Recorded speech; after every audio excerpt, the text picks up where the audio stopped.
Bienvenidos una vez más al canal de Programarte. Continuamos con el curso de desarrollo web y en esta ocasión vamos a hablar del tema de hiperenlaces. Estaremos analizando para qué sirven y cómo crearlos. Además, analizaremos cómo es que encontramos este elemento muy frecuentemente dentro de las páginas web y tal como se desprende del propio nombre, es la instrucción o etiqueta más importante de este lenguaje. Empecemos analizando primeramente qué es un hiperenlace. Un hiperenlace, como tal lo dice la palabra, se describe con la etiqueta A y permite navegar a un recurso de internet designado por su dirección de internet URL. El recurso más usual es una página web, pero también puede ser un archivo de imagen, video, dirección, email, dirección FTP, punto de ancla, etc. Dentro de las características de un hiperenlace, encontramos que tiene dos partes fundamentales, el destino y el elemento que activa el enlace. Vamos a explicarlo sobre el siguiente ejemplo. La forma más usual de utilizar la etiqueta A es para enlazar con otra página web mediante un texto. En este caso encontramos el texto Visita Programarte. Este texto correspondería con el siguiente código. El código que estamos viendo y analizando en pantalla pertenece a una dirección web, la cual a través del texto nos estaría anclando mediante este código hacia la página web que nosotros queremos que se muestre. El elemento que activa el enlace es el texto Visita Programarte, que al ser pulsado nos lleva al destino del hiperenlace. El destino se indica con el atributo href, que en este caso es una dirección de internet. No hay forma de saber si un texto contiene un enlace hasta que demos una pulsación corta sobre este texto, con lo cual se activará, o demos una pulsación larga para que aparezca en un menú contextual y nos dé la opción de abrirlo en una pestaña nueva o guardar este enlace. También es frecuente que el elemento que activa el enlace sea una imagen. El elemento que activa el enlace se escribe entre las etiquetas A y su respectivo cierre, y puede ser una etiqueta de texto, por ejemplo un párrafo o un encabezado de nivel, una imagen y también otros elementos, en este caso una sección o una lista. Incluso podemos colocar más de un elemento, por ejemplo una imagen y un texto juntos. Otra forma de nombrar un hiperenlace es hipervínculo o hipertexto, y si estamos en un contexto que se habla de internet, también se les puede llamar simplemente enlace o vínculo. A continuación analizaremos qué es el atributo más importante de la etiqueta A, el destino href, y luego veremos el resto de los atributos. Para entender este punto antes debemos de explicar cómo se escriben las direcciones de páginas web o URL. Por ejemplo, la dirección que tenemos aquí, Programarte Academy, el sitio de Programarte. Esta URL tiene tres partes, compuestas por un protocolo, un servidor y ruta y un dominio. Analicemos primeramente el protocolo. Usualmente es HTTP para las páginas web y HTTPS para las páginas web seguras, pero también pueden ser otros como por ejemplo FTP, el cual es para transferencia de archivos, o Mailto, el correo electrónico, como explicaremos más adelante.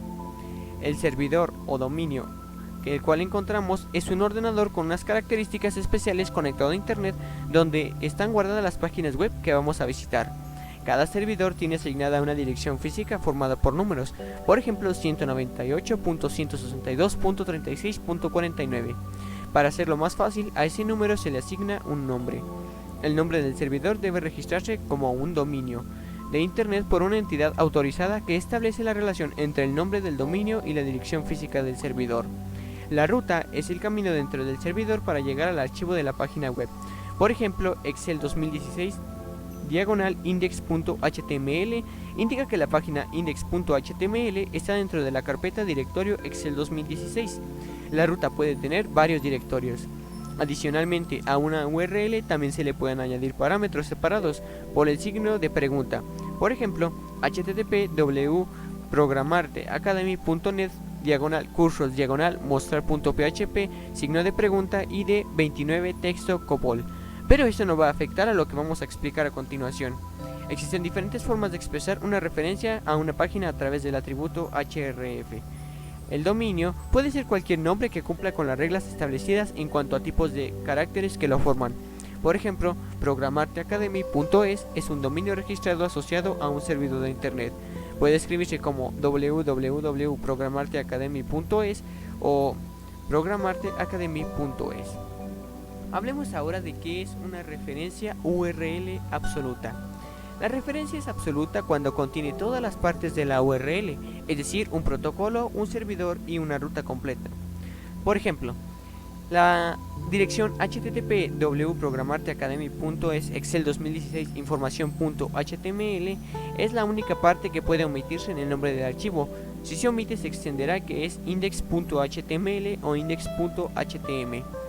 Por ejemplo, http Programarte Academy tendrá el mismo efecto que http programarteacademy.es index.html, y http Programarte es Excel 2016 tendrá el mismo efecto que http www.programarteacademy.es Excel 2016 index.html.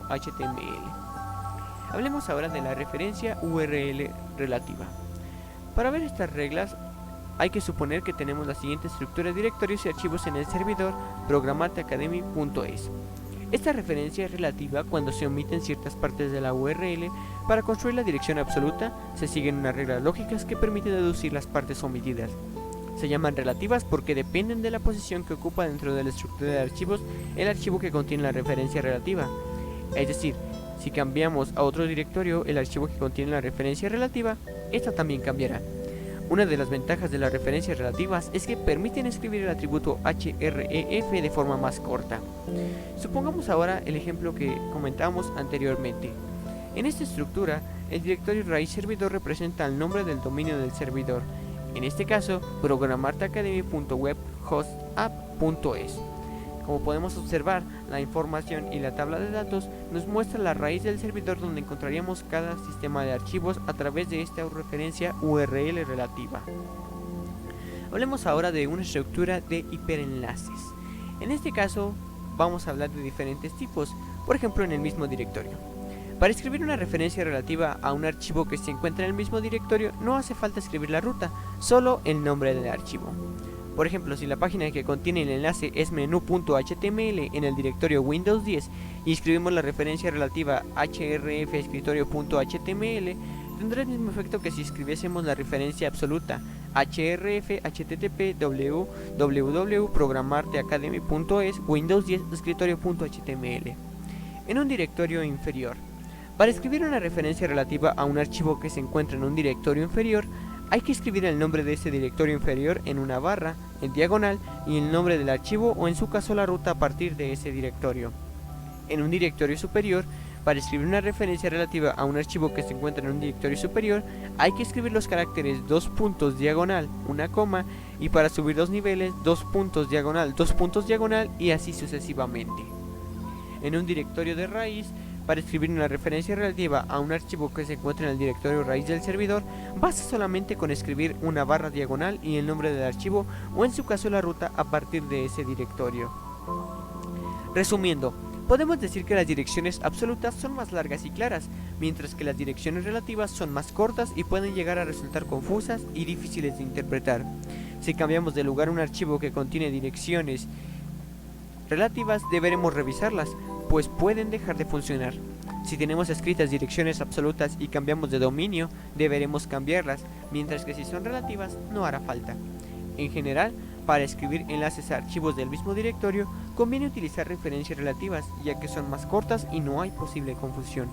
Si tenemos una estructura de archivos complicada con muchos niveles, las direcciones relativas pueden ser difíciles de interpretar y conducir a errores al escribir el código. Hablemos ahora de un punto de fijación o de ancla.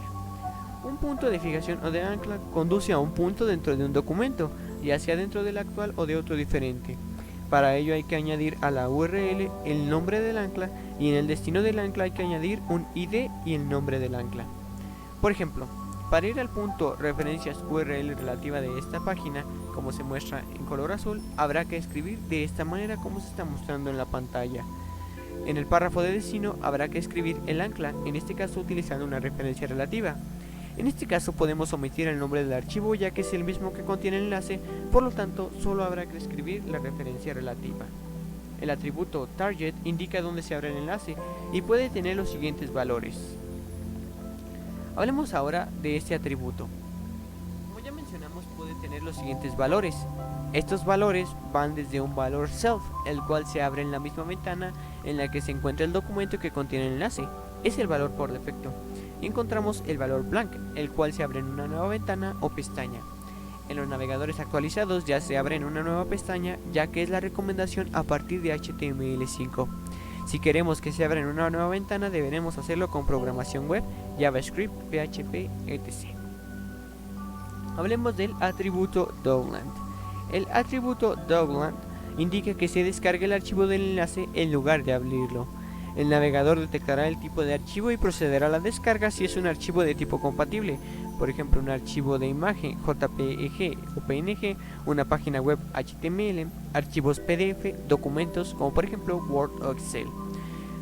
El atributo Dogland puede llevar un parámetro con un nombre de archivo, en este caso el archivo se descarga con ese nombre en lugar del nombre del enlace. A algunos tipos de archivos, el navegador web ya les asocia por defecto el atributo Dogland, por ejemplo los archivos comprimidos, .zip, .rar, por lo tanto no es necesario escribirlo. En resumen, en este video hemos analizado cómo los atributos están compuestos por un protocolo, un servidor y ruta y un dominio, y cómo estos ayudan a que localicemos los archivos de una manera mucho más sencilla. Además hemos analizado cómo los distintos tipos de atributos que encontramos dentro de los hiperenlaces nos ayudan a llegar a ciertos puntos de una manera mucho más fácil. Estos atributos en los hiperenlaces nos han demostrado cómo es posible descargar incluso programas, cosas o incluso tener framesets con los cuales nuestra navegación será mucho más fácil y sencilla. En los siguientes videos estaremos hablando un poco de esto y haciendo referencia a las hojas de estilo en cascada.